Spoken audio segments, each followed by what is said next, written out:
La respiración es el proceso que consiste en el ingreso del oxígeno al cuerpo y la expulsión del dióxido de carbono.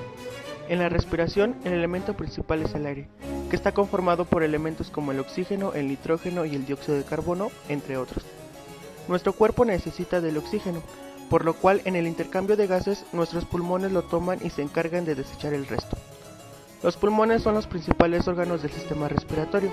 Es ahí donde el oxígeno llega para ir luego a las células de todo el cuerpo. En ellas se produce el dióxido de carbono, que regresa a los pulmones para luego ser desechado por el cuerpo, de forma que viajan estos gases a través de la sangre. Órganos superiores del sistema respiratorio. La nariz es la encargada de recibir el aire, filtrarlo y humedecerlo.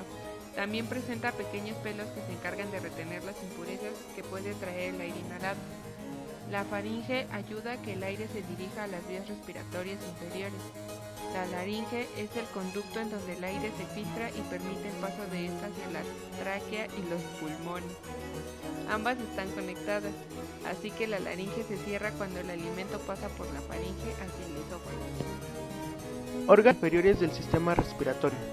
La tráquea es un conducto elástico ubicada delante del esófago y es la encargada de transportar los gases hacia y desde los pulmones.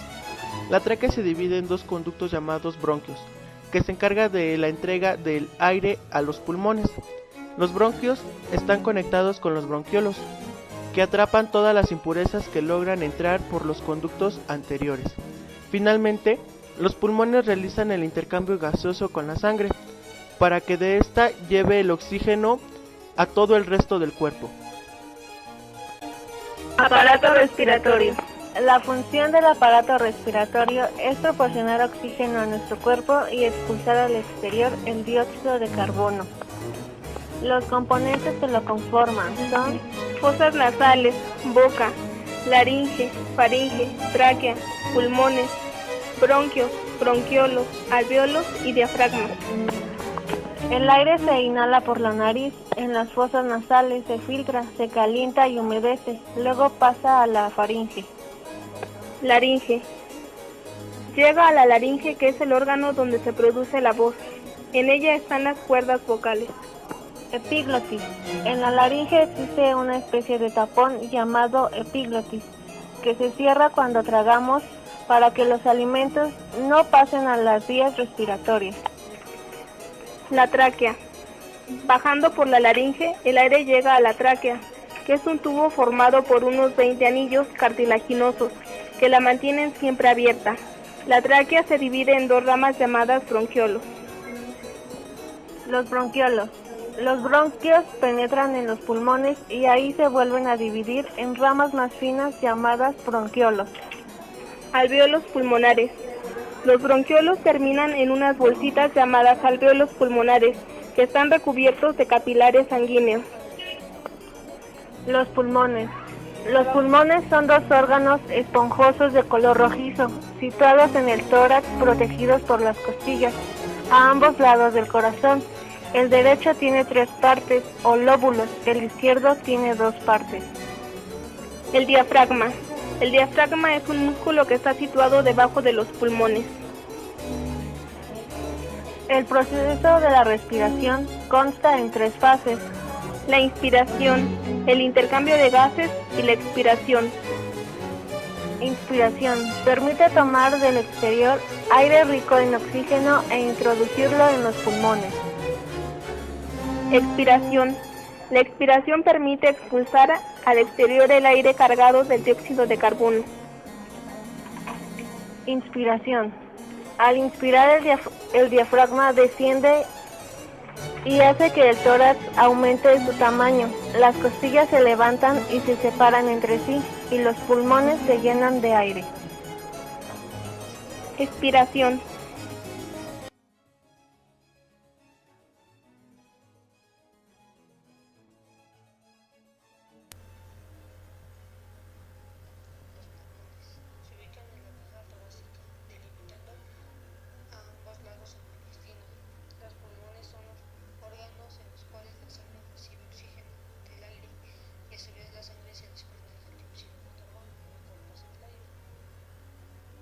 Estos están protegidos por el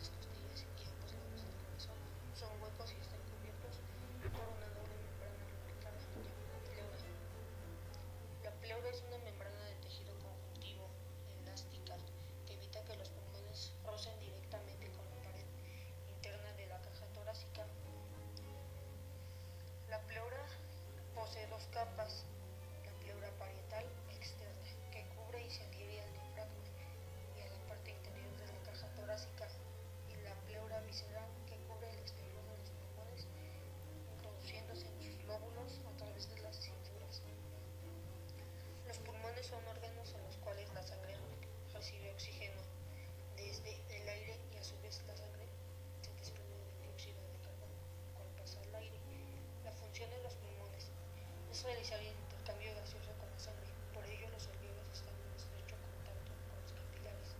En los alveolos se produce el paso de oxígeno desde el aire a la sangre y el paso de dióxido de carbono desde la sangre al aire.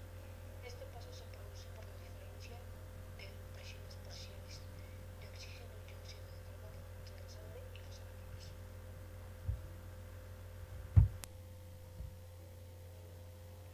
La pleura es una membrana serosa de origen mesodérmico que recubre a ambos pulmones, el mediastino, el diafragma y la parte interna de la caja torácica.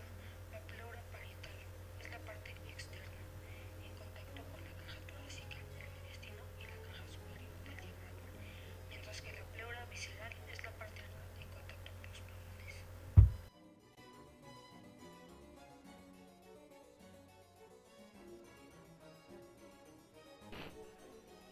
La faringe es una estructura en forma de tubo que ayuda a respirar, y esta situación en el cuello y revestido de la membrana mucosa conecta la boca, laringe y esófago.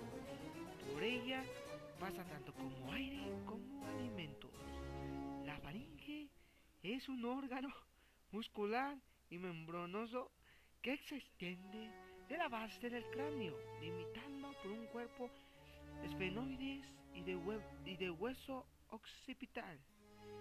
El paso del bolo alimenticio desde la boca hacia el esófago se divide en tres partes: nasofaringe, también llamada superior, o rinofaringe al arrancar la parte posterior de la cavidad nasal; orofaringe, también se llama faringe media; el bucofaringe, debido a que por delante está ubicada la boca o cavidad oral a través del istmo de las fauces; laringofaringe, también se llama hipofaringe o faringe inferior.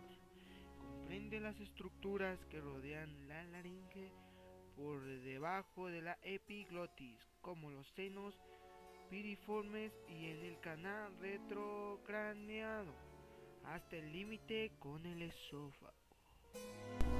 Fonación. La fonación o aparato fonador es definido como las modificaciones que sufre la corriente de aire al pasar por la cavidad glótica. Su objetivo principal es la producción de sonidos que nos ayudan en la comunicación humana. La fonación está compuesta por tres grupos de órganos diferenciados, que son los órganos de respiración, o también denominados cavidades infraglóticas, que está compuesta por pulmones, bronquios y tráquea, además de los órganos de fonación, o también denominados cavidades glóticas, que está compuesta por la laringe, cuerdas vocales y resonadores nasal, bucal y faríngeo, además de los órganos de articulación, también denominados cavidad supraglóticas, que está compuesto por paladar, lengua, dientes, labios y glotis. Se dice además que el correcto funcionamiento del aparato fonador lo controla el sistema nervioso central. Específicamente se sabe que el control del habla se realiza en el área de la broca, que se encuentra en el hemisferio izquierdo de la corteza cerebral.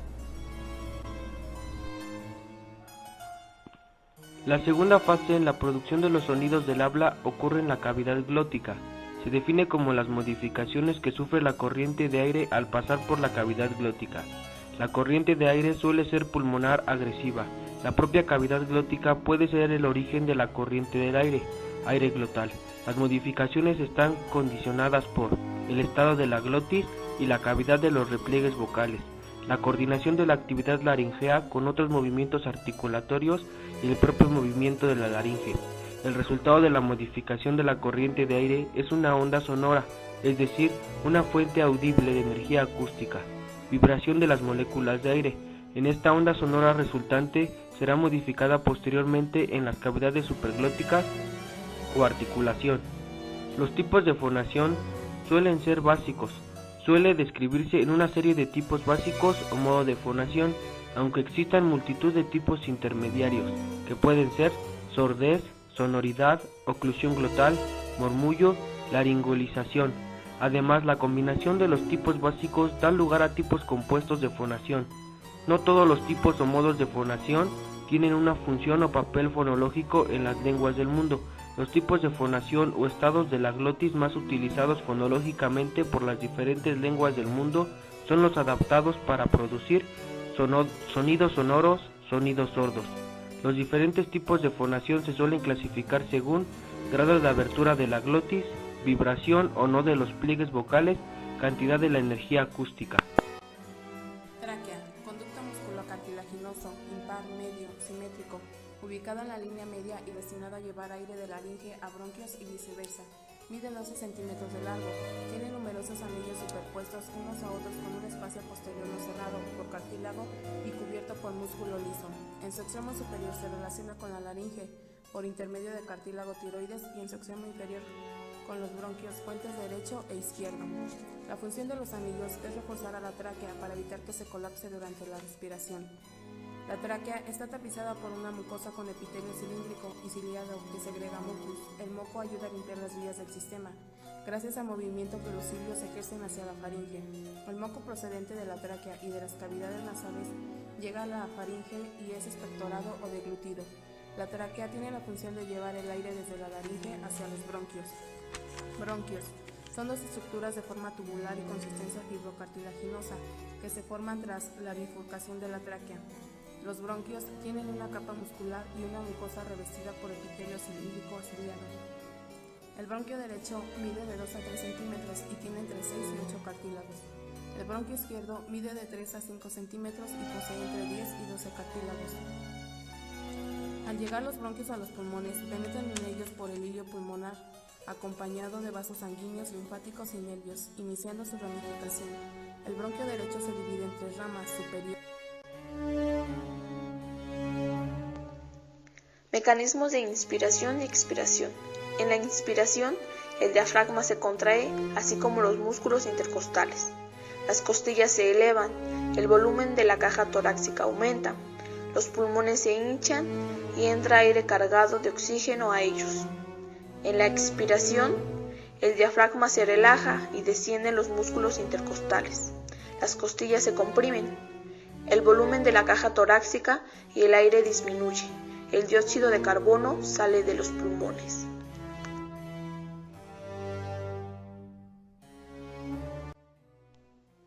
Despiertos o dormidos. No tenemos que pensar en respirar. Es un proceso que se hace automáticamente y cada día lo hacemos aproximadamente 20,000 veces. Y para cuando tengamos 70 años habremos aspirado al menos 600 millones de veces. Nuestro sistema respiratorio se divide en sistema de conducción y sistema de intercambio, y estos a su vez se componen de fosas nasales, epiglotis, faringe, laringe, tráquea, bronquios, bronquios lobulares, bronquios segmentarios y bronquiolos, conductos y sacas alveolares. Sus principales funciones son incorporar oxígeno a nuestros pulmones y desechar el dióxido de carbono, ayuda a regular el pH, realiza el intercambio de gases entre el aire alveolar y la sangre. La respiración se da en un proceso llamado ventilación que consta de 2 etapas. La inspiración, que es la entrada de aire a los pulmones, y la expiración, que es la salida de este, convirtiendo el dióxido de carbono. La inspiración es un fenómeno activo caracterizado por el aumento del volumen torácico que provoca una presión intrapulmonar negativa y determina el desplazamiento del aire desde el exterior hacia los pulmones. La contracción de los músculos inspiratorios, diafragma e intercostales externos es la responsable de este proceso. Una vez que la presión intrapulmonar iguala a la atmosférica, la inspiración se detiene y debido a la fuerza elástica de la caja torácica, esta se retrae generándonos una presión positiva que supera a la atmosférica y determinando la salida de aire desde los pulmones.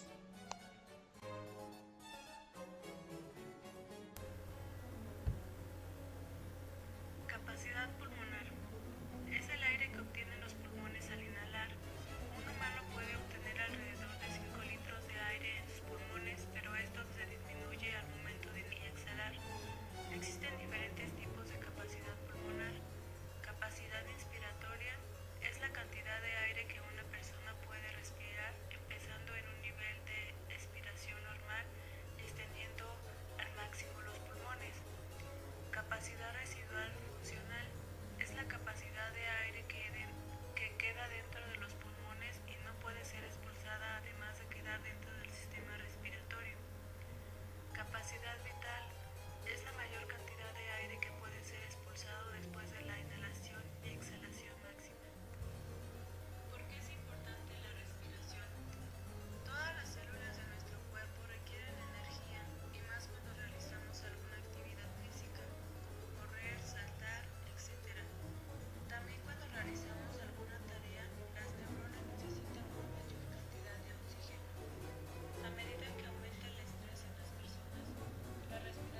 Factores que influyen en la respiración. 1. Altitud. Con la altura de la presión, el oxígeno atmosférico disminuye al mismo tiempo la presión alveolar, por lo que una cantidad menor de oxígeno se difunde hacia la sangre. 2. Superficie total de intercambio de gases. Cualquier alteración pulmonar disminuye la superficie formado por una membrana alveolo-capilar, disminuye la eficiencia de la respiración externa. 3. Volumen por minuto de la respiración. Existen drogas como la morfina que disminuye la cantidad de oxígeno y dióxido de carbono que se intercambia entre los alvéolos y la sangre, afectando el comportamiento normal del individuo.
Los gases que se intercambian durante el proceso respiratorio responden a las necesidades celulares. La respiración interna es la forma en que las células se abastecen de oxígeno para realizar sus funciones y vierten el dióxido de carbono para que sea eliminado del organismo. Oxígeno. Este gas es importante dentro de las células que tienen respiración aeróbica para producir ATP. La forma de obtenerlo es a través de glóbulos rojos y con la ayuda de la hemoglobina en la sangre. Su principal función es la producción de ATP, adenosintrifosfato. Esta energía se obtiene mediante la oxidación de los combustibles. En el proceso de respiración se genera energía que es acumulada por el ATP, el cual puede ser enviado a cualquier parte de la célula que necesite aporte energético. Allí el ATP se descompone y la libera. Este proceso se da a través de glucólisis. La glucólisis es la conversión de glucosa en 2 moléculas de ácido pibúrico, que es un compuesto de 3 carbonos. Se usan 2 moléculas de ATP, pero se producen 4. El hidrógeno junto con electrones se unen a una coenzima que se llama nicotin-adenin dinucleótido.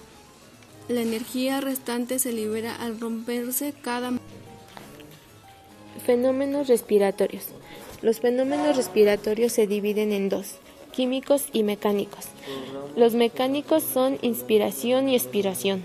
Los fenómenos químicos consisten en cambios que se realizan entre el aire que han penetrado hasta las vesículas pulmonares y la sangre impura que ocupa los vasos capilares que se distribuyen por las paredes de las vesículas. A través de las paredes de los capilares, la sangre cede al aire el dióxido de carbono y vapor de agua. El aire cede a la sangre parte del oxígeno. A estos cambios se le conoce como hematosis. La sangre pura lleva el oxígeno a todas las células del cuerpo humano. El aire inspirado contiene un 20% de oxígeno. El aire expirado contiene solamente un 16%. Por ello se deduce que el 4% de oxígeno de aire ha pasado a la sangre. Fenómenos mecánicos. Los movimientos de tórax cuando el aire entra y sale por los pulmones. Inspiración. En un momento dado se aumentan los 3 diámetros del tórax. Al levantarse las costillas se aumenta el diámetro transversal. Al proyectarse el esternón hacia adelante se aumenta el diámetro anteroposterior. Al contraerse el diafragma desciende y aumenta el diámetro vertical. Al expandirse el tórax y los pulmones, el aire penetra en su interior. Esto se llama inspiración y los músculos se permiten esta acción, músculo inspiradores. Expiración. Al relajarse los músculos inspiradores, el tórax, que es elástico, recupera su dimensión porque las costillas descienden y disminuyen el diámetro transversal. El esternón se proyecta hacia atrás y disminuye el diámetro anteroposterior. Al relajarse el diafragma asciende y disminuye el diámetro vertical. La salida del aire del cuerpo se llama expiración y a los músculos que hacen descender las costillas, músculos expiradores. La presión atmosférica es la fuerza que ejerce el peso del aire sobre la superficie de la Tierra. Gráficamente se puede ilustrar como la fuerza que ejerce el peso de una columna de aire sobre un área a una altitud determinada. Los instrumentos que detectan cambios en la presión atmosférica se llaman barómetros, lo que literalmente significa que son instrumentos que miden en unidades de bar. Efectos de la presión atmosférica en la salud. Las variaciones de la presión atmosférica influyen en el cuerpo del hombre, con especial incidencia en las estructuras que están ocupadas por aire. Una disminución de la presión atmosférica favorece la expansión del volumen del aire encerrado en los oídos, pudiendo provocar barotitis, dolorosa afección producida por una desigualdad presión a ambos lados de la membrana timpánica. De la misma manera, afecta a los senos nasales y es causa de una barocinusitis que provoca molestias faciales. También puede favorecer a la aparición de problemas pulmonares graves. Presión atmosférica influye asimismo sobre la presión arterial, de modo que al disminuir la primera, disminuye la segunda. En consecuencia, las personas hipertensas pueden sufrir de trastornos en zonas geográficamente altas. En los habitantes de zonas montañosas se da con relativa frecuencia el llamado mal crónico de altura, causante de policitemias, que es el aumento anormal de hematíes debido a la falta de oxígeno, además de causar hipertensión pulmonar.